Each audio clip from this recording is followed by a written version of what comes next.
Once again, most welcome at my channel Agni Classes to all my dear student. आज मैं आपके exam के लिए article writing base important question यहाँ पर शेयर कर रहा हूँ। आई होप आप हार्ड वर्क कर रहे होंगे। अगर इसी हार्ड वर्क के टाइम में अगर आपको कुछ इम्पोर्टेंट क्वेश्चन मिल जाते हैं तो आपके एग्ज़ाम में चार चांद लग जाते हैं। तो आपका एक एक मिनट इम्पोर्टेंट है, इसलिए मेरी ये सजेशन है कि आप अपने टाइम को वेस्ट ना करें। जितना हो सके आप अपने टॉपिक, अपने सब्जेक्ट को टाइम दें। तो बहुत ज़्यादा टाइम ना लेकर हम टॉपिक को स्टार्ट करते हैं।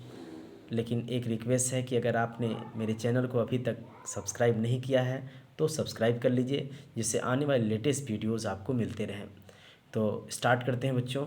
सबसे पहले फॉर्मेट समझ लेते हैं कि आर्टिकल का फॉर्मेट क्या होता है, आर्टिकल राइटिंग का फॉर्मेट क्या होता है। आर्टिकल राइटिंग में 4 पॉइंट होते हैं, इस बात को आप माइंड कर लीजिए। इस बात को अपने माइंड में बिल्कुल भी लर्न करके रखिए कि आर्टिकल में कितना पॉइंट होता है। Only 4 point, heading and title. तो सबसे पहले क्या लिखते हैं, at first you have to write heading और टाइटल इन एन आर्टिकल। एक आर्टिकल में क्या आपको लिखना है, हेडिंग या टाइटल सबसे पहला पॉइंट होता है। बिलो हेडिंग और title you have to write writer's name. Title और हेडिंग के नीचे क्या होता है, राइटर नेम होता है। And below writer's name you have to write body of an article. और राइटर के नेम के नीचे क्या हमको लिखना होता है, बॉडी होती है। And a body having maximum 2 और 3 पैराग्राफ्स। एक बॉडी में क्या होती है, मैक्सिमम 2 और 3 पैराग्राफ्स होते हैं। आपके एग्ज़ाम में यहाँ से क्वेश्चन हो सकता है कि how many paragraphs are there in an article. तो एक आर्टिकल में कितने पैराग्राफ्स होते हैं। अगर आपके ऑप्शन 1 2 3 4 आता है तो आपको 2 को लगाना। अगर आपको 1 2 3 आता है तो आपको 3 को टिक करना। अब 4 पॉइंट में क्या होता है, कंक्लूज़न। आर्टिकल के लास्ट पॉइंट में क्या देते हैं हम, कंक्लूज़न देते हैं। या कोई भी राइटिंग लिखते हैं, कंपोजिशन लिखते हैं, ऐसे लिखते हैं, तो लास्ट में कंक्लूज़न देते हैं। कंक्लूज़न का मतलब होता है कि पूरी स्टोरी को पढ़ने के बाद उसका मेन निष्कर्ष क्या आया, ये कंक्लूज़न में देते हैं। Conclusion is an opinion of writers also. ये राइटर की ओपिनियन होती है, इसमें आप अपने ओपिनियन को भी शो कर सकते हैं। अगर आपके एग्ज़ाम में आ गया कि where we show the opinion of writer, तो अब आप उसमें मान लीजिए हेडिंग हो सकती है, राइटर नेम आ गया, बॉडी आ गई, कंक्लूज़न आ गया।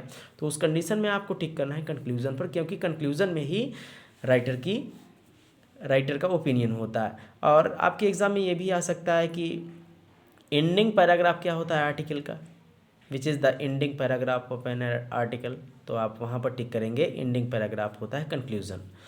सो कुछ इम्पोर्टेंट क्वेश्चंस आपके लिए मैं लेकर यहाँ पर आया हुआ हूँ, और 10 इम्पोर्टेंट क्वेश्चन है। तो टाइम को वेस्ट ना करते हुए स्टार्ट करते हैं बच्चों। क्वेश्चन नंबर फर्स्ट की ओर बढ़ते हैं। How many paragraph should be there in an article. एक आर्टिकल में कितने पैराग्राफ होने चाहिए। तो मैक्सिमम मैंने आपको फॉर्मेट में ही बता दिया कि फॉर्मेट में कि मैक्सिमम अगर 3 ऑप्शन आता है तो 3 टिक को आपको टिक करना। अगर मान लीजिए 3 नहीं आता है, 2 आता है, तो आपको 2 में टिक करना। तो क्वेश्चन नंबर सेकंड की ओर बढ़ते हैं। Article is form of writing.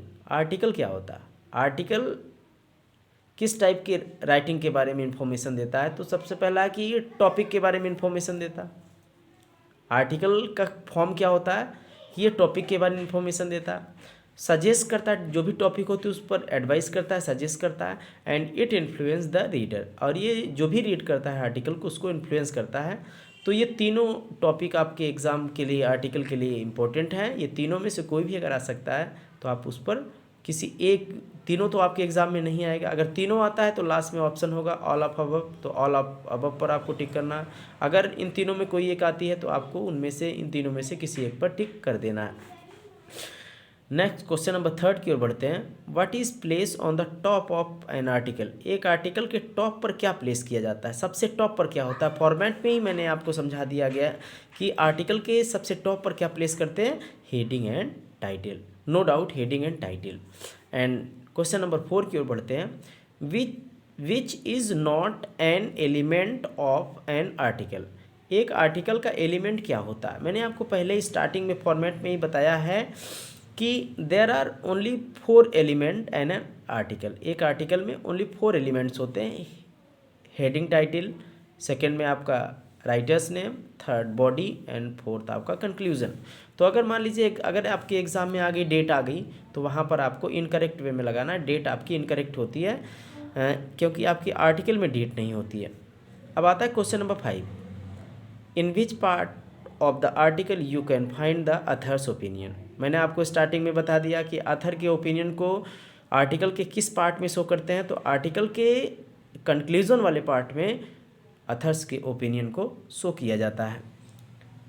Question number 6 की ओर बढ़ते हैं। Where are the find the main part of the article. Where are find the main part of the article. Article का मेन पार्ट कहाँ पर फाइंड आउट किया जाता है, तो आर्टिकल का मेन पार्ट होता कहाँ पर है, बॉडी में होती है। मैंने आपको फॉर्मेट में समझाया था कि आर्टिकल का मेन पार्ट आपका बॉडी में होती है और अथर्स का ओपिनियन कंक्लूजन में होता है। तो अगर आपके ऑप्शन बॉडी अगर वहाँ पर दिया गया तो आपको ऑप्शन बॉडी में करेक्ट कर देना है। अब आता है नेक्स्ट क्वेश्चन की ओर बढ़ते हैं। What do we write in byline of article. Article के बाई लाइन में क्या लिखते हैं, तो मैंने आपको बताया होगा तो ठीक है, नहीं बताया तो बाई लाइन क्या होती है। By line is writers name. By line क्या होती है, राइटर के का नेम होता है बाई लाइन में। तो राइटर का नेम बाई लाइन में लिखी जाती है। इसको माइंड करके रखिए, इंपॉर्टेंट क्वेश्चन है, कई बार एग्जाम में आ भी चुका है। अब नेक्स्ट क्वेश्चन की ओर बढ़ते हैं। Question number 8, what is written at first in an article. Article के सबसे फर्स्ट में क्या लिखी जाती है, पहले ही बता दिया, फॉर्मेट में बता दिया है, डाउट होने की कोई बात नहीं है। हेडिंग और टाइटल लिखी जाती है। अब क्वेश्चन नंबर 9 की ओर बढ़ते हैं। Article writing is meant for. Article writing किसके लिए लिखी जाती है, आर्टिकल राइटिंग होती क्या है, आर्टिकल राइटिंग का मतलब क्या होता है। आर्टिकल राइटिंग एक लार्ज ग्रुप ऑफ पीपल के लिए लिखी जाती है। समझ रहे हैं, अगर आ गया लार्ज ग्रुप ऑफ पीपल, या तो आपके एग्जाम में आ सकता है मास ऑफ पीपल। तो लार्ज जब ग्रुप ऑफ पीपल आ गया तो आप उसको टिक कर दीजिए। अगर आप मास ऑफ पीपल आ गया तो आप उसको टिक कर दीजिए। लेकिन अगर इनके अलावा कोई नेक्स्ट ऑप्शन अगर आपके सामने दिखाई देता है तो आपको उस ऑप्शन पर टिक नहीं करना है, क्योंकि लार्ज ग्रुप ऑफ पीपल के लिए ही आर्टिकल राइटिंग की जाती है। अब आता है next and last question, question number 10। Article is a long piece of writing. Correct है। Article is a information for wide range, ये भी टिक करेक्ट है। तो दोनों लॉन्ग पीस ऑफ राइटिंग होती है और वाइड रेंज में जो टॉपिक होता है उसके बारे में इंफॉर्मेशन देती है। अगर आपके एग्जाम में लॉन्ग पीस ऑफ राइटिंग आती है तो आप उस पर टिक करिए, इन्फॉर्मेशन फॉर वाइड रेंज आती है तो आप उस पर टिक कर दीजिए।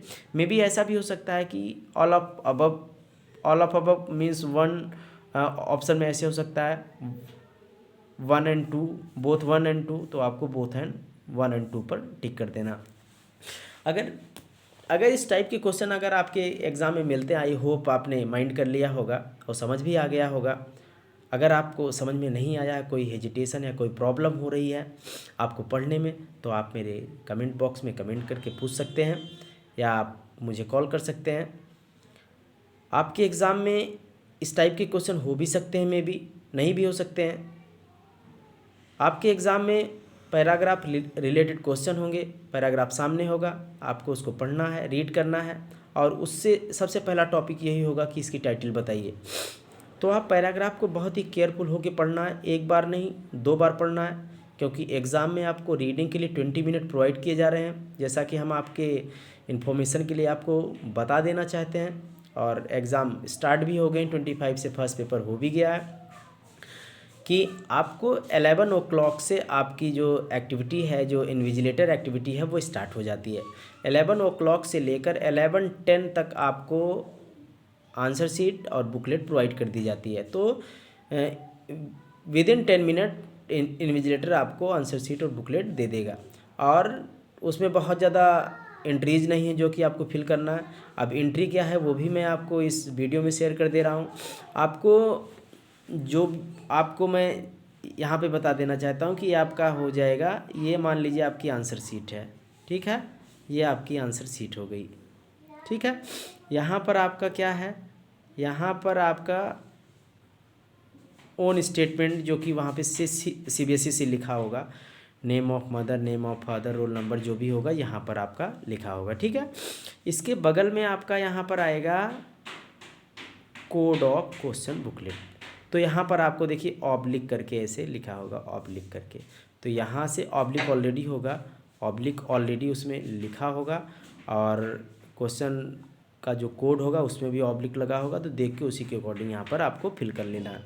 और यहाँ पर आपका क्वेश्चन का बबल्स होगा, क्वेश्चन का बबल्स मान लीजिए यहाँ पर हो गया, और उसी के नीचे आपको ये बॉक्स मिलेगा, समझ रहे हैं, ये आपका बॉक्स हो गया। इस बॉक्स में एक लाइन यहाँ पर लिखी होगी, इस लाइन को अपने ओन वर्ड में यहाँ पर कॉपी कर देना, इसी के नीचे अपने खुद के राइटिंग में इसको कॉपी करना।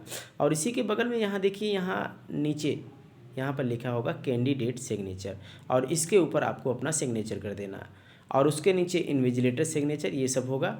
ठीक है, आपको उसमें कुछ नहीं करना है, कुछ भी नहीं करना है उसमें, बस आपको इतनी 3 एंट्रीज़ हैं, जो कि यहाँ पर क्वेश्चन बुकलेट का कोड, यहाँ पर आपका राइटिंग करना है, और यहाँ पर आपको सिग्नेचर करना है।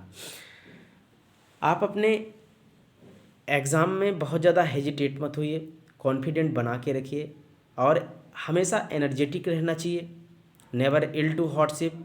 एनर्जेटिक रहेंगे, कॉन्फिडेंट रहेंगे तो एग्ज़ाम आपका अच्छा होगा। लेकिन ये तब पॉसिबल हो सकता है जब आप अच्छे से प्रिपरेशन करेंगे, अपने टॉपिक पर टाइम देंगे। बहुत ज़्यादा टाइम आपका हम नहीं लेंगे बच्चों। ऐसे ही लेटेस्ट वीडियोज़ आप पाने के लिए मेरे चैनल को अगर आपने सब्सक्राइब नहीं किया है तो सब्सक्राइब कर लीजिए। और आज मैं आपको आर्टिकल बेस्ड क्वेश्चन दे रहा हूँ, कल आपको नोटिस और लेटर बेस्ड क्वेश्चन मिल जाएंगे। और ऐसे जब तक एग्ज़ाम नहीं होता, बिफोर एग्ज़ाम आपको डेली एक ना एक टॉपिक पर आपको वीडियो मिलता रहेगा।